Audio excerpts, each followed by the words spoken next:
अस्सलाम वालेकुम। आज का हमारा टॉपिक है मुराबा के मुराबा क्या होता है और इसकी ट्रांजैक्शन किस तरह से होती है। सबसे पहले अगर हम इसकी सिंपल डेफिनेशन देखें कि मुराबा क्या होता है। मुराबा में बेसिकली जब आप किसी भी किस्म की कोई सेल या परचेज़ कर रहे होते हैं तो उसमें आप अपनी कॉस्ट और उसके ऊपर जो प्रॉफिट ले रहे होते हैं दोनों चीज़ें डिक्लेयर करते हैं। जैसे आपने कोई चीज़ 1 लाख रुपए की खरीदी और जब आप उसको बेच रहे होते हैं तो आप उसको डिक्लेयर करते हैं कि मैंने 1 लाख रुपए की खरीदी और आपको मैं 1,10,000 की दूंगा।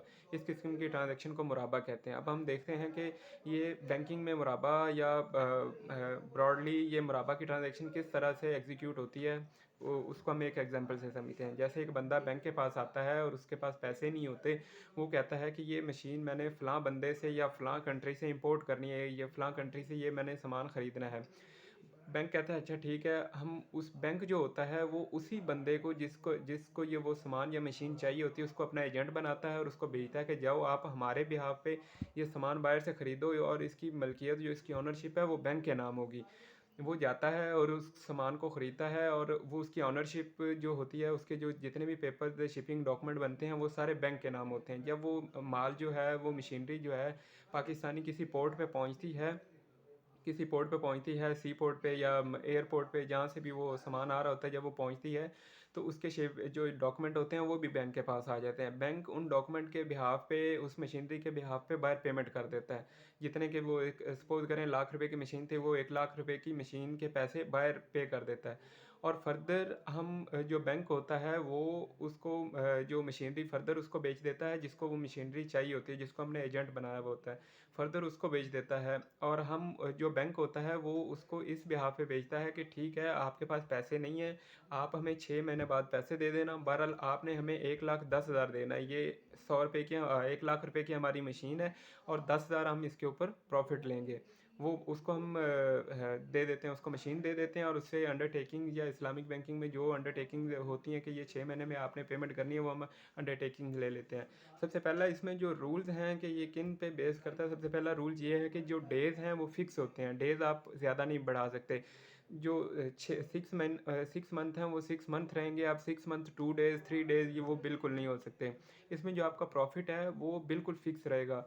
जैसे कि आपने 10,000 प्रॉफिट रखा है या टोटल मशीनरी का 5% रखा है तो वो आपने फिक्स रखना है। इसको आप वो कम या ज़्यादा नहीं कर सकते। प्राइस में जहाँ पे अनसर्टेनिटी आएगी, जैसे कि हम एग्जांपल से समझते हैं कि जैसे कि आपने उसको 6 महीने के लिए दिया और 6 महीने बाद उसके पास पैसे नहीं होते, अरेंज नहीं होते, तो आप उसको कहते हैं अच्छा ठीक है आप 8 महीने बाद दे देना। बहरहाल अब आपने हमें 20,000 रुपया देना है। इस किस्म की ट्रांजैक्शन ये रिबा और सूद के ज़िम्मे में आती है। इस किस्म की ट्रांजैक्शन बैंक अलाउ नहीं करता। बहरहाल इसमें कस्टमर फ़ायदा ले जाते हैं वो, क्योंकि बैंक उसके ऊपर किसी किस्म की और सरचार्ज नहीं करता। वो इस पेमेंट्स को लेट कर देते हैं, जैसे 8 महीने 9 महीने 10वें महीने तक ले जाते हैं।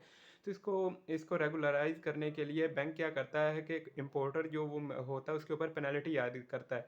वो जितनी वो लेट करता जाएगा उसकी एक पेनल्टी फिक्स कर दी जाती है कि 5% पर मंथ के हिसाब से आपको इसकी पेनल्टी देनी पड़ेगी अगर आपने 6 महीने से पेमेंट लेट की। वो जो पेनल्टी होती है वो बैंक की इनकम नहीं होती। अगर वो पेनल्टी को देखें तो वो एक इंटरेस्ट है, सूद के ज़िम्मे में आती है। जितनी वो पेनल्टी लेते हैं वो जो इस्लामिक बैंक होते हैं वो आगे चैरिटेबल जो इदारे होते हैं वहाँ पे चैरिट कर देती है, जबकि कन्वेंशनल जो सूदी बैंक हैं उनके लिए वो प्रॉफिट होता है।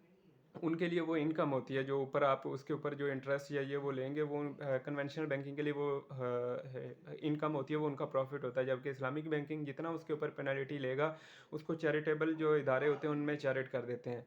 ये सबसे बड़ा डिफरेंस ये भी है कि इस्लामिक बैंकिंग और उसमें डिफरेंस क्या कहाँ पे है। ये मेन डिफरेंस ये भी है कि किस किस्म से मुराबा की ट्रांजैक्शन में और जो कन्वेंशनल बैंकिंग ट्रांजैक्शन करते हैं उसमें क्या क्या डिफरेंस होता है। उसके बाद जो सबसे मेन रूल तो ये था कि प्राइस भी आपने फिक्स रखनी है और डेज भी फिक्स रखने हैं। उसके ऊपर अगर जाएगा तो पेनल्टी लेंगे और पेनल्टी आपने चैरिट कर देनी है। उसके बाद अगर रूल देखें कि आप सिर्फ उस चीज़ की सेल परचेज बैंक कर सकता है जो चीज़ एग्जिस्ट करती है। अगर वो मशीन अभी पहुंची नहीं है, पाकिस्तान में पहुंची नहीं है, अभी वो वहाँ से आनी है, तो उसकी अभी से सेल परचेज आप कस्टमर को ना ख़रीद सकते हैं ना उसको बेच सकते हैं। दूसरा ये है कि उसकी ऑनरशिप जो है वो बैंक के नाम होनी चाहिए। सबसे अहम रूल ये भी है कि उसकी जितनी जो मशीन है उसकी ऑनरशिप बैंक के पास होनी चाहिए। ये नहीं कि किसी और कस्टमर की ऑनरशिप पे आ रहा हो और आप फर्दर आप उसी को बेच दें, इस किस्म की कोई ट्रांजैक्शन नहीं होती। और किसी अनलॉफ़ुल चीज़ है उसकी भी आप ट्रेडिंग नहीं कर सकते। जैसे कस्टमर कहता है कि मैंने वाइन या शराब या इस किस्म की कोई इल्लीगल चीज़ बाहर से मंगवानी है, तो उस किस्म की किसी भी ट्रांज़ैक्शन में इस्लामिक बैंक इन्वॉल्व नहीं होता।